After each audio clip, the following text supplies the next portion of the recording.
trong trà gió là hi trong trai tủ ra nha chỉ rồi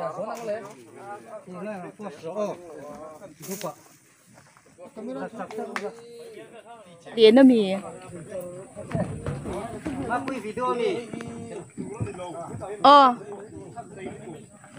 vừa in hi tuy giờ là cái nát lang đồ na vay mẹ ngập phán viên nát tour viên tham viên té cần xem chả đồ này nè xong này cần cái lá thì lại thiên châu hi một tour cần thấy vàng in kia in cần cái đồ này cô umadia đi umadia đi bu phải về cái pu đồn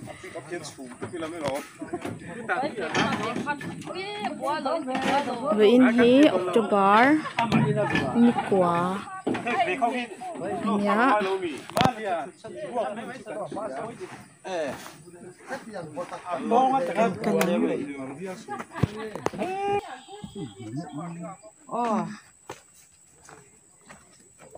hey nghe ip đi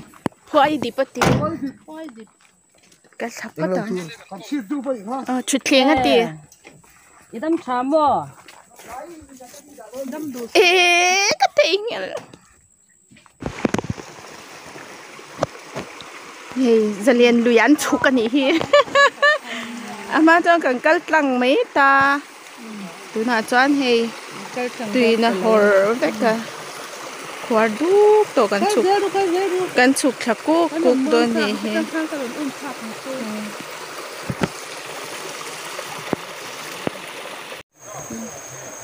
bà hậu mau sa tụi nâng cái lá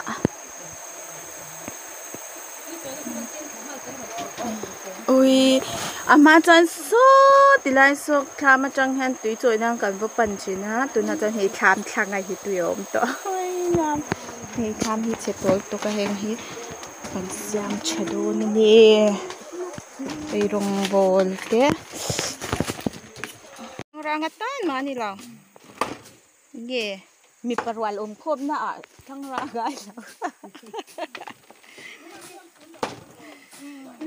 chenin jogan bola nga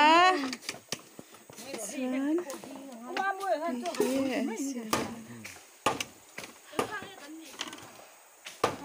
kasi daw ri ka law chair mi alaw ha ka law la kang cheo thì giờ hôm nay phải đàn thế cần em nào tuy à khoan nữa ai tuy ở đây đâu cứ ta cần bù lão anh là nhím khop mẹ tụi nó chân hi thì phải tụi rồi nhá hi khan hi ta khoan đừng biết cần mà chân ta xong cần phê chi na tụi nó cho anh hay cần chua tụi cần khen hà đi mà chán phải phê về vắng vắng khang ai chi na mà xem phải phê vắng vắng ngày khác nên làm do cái món này cái tụi nó cho tụi đi tìm vùng bia được xí lá tụi nhìn tụi cần lâu cho yang á trên nhìn maวันsa ta trên nhìn buộc chặt lắm hắn cái phải á số mau sạch đâu khổ lẽ ui nôm giá chú ui tiệm hủ thầy lâu giống cả hủ thầy vếtตัวนี้khu ta khu nôm giá mò ta khu cái tia ăn lằng nhím cái gì là lằng phê rồiตัวนี้này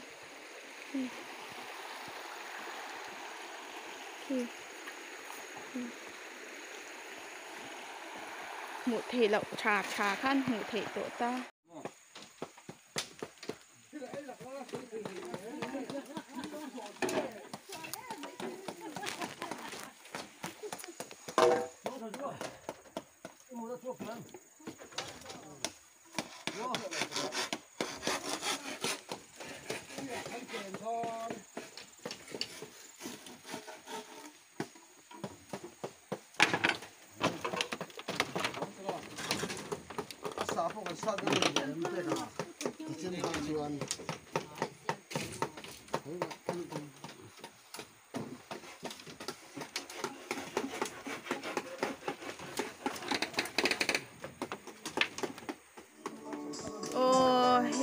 xem dấu tụa hay chẳng lại tức ha hay thar sar tụi nè chẳng lại tức họ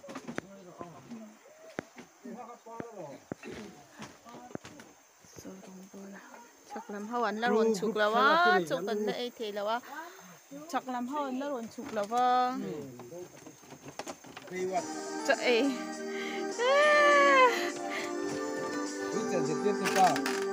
bực buồn man tu pa bực buồn man tu pa bực buồn man tu pa hết tạ hay nó hơi rồi đấy không chạy gió là chắc ai những sáng ngay mình tắm mày á đi nọ mồm đi kia rồi chắc cần hoa bạc tuổi khác cần làm ăn bác lâu với hey tôi cũng chuyện này đem đua lá buộc chắc các cây hậu ấn đầu là hồ lâu vàng nên cho gần đây đâu nè chín ấy lần thì đâu thì cho gần đây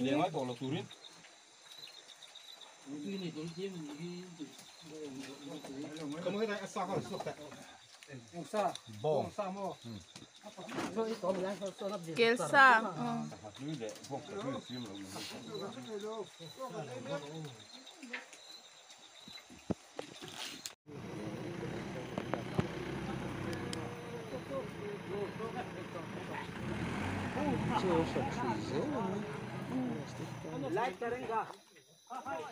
Shawin fito king kachonchun.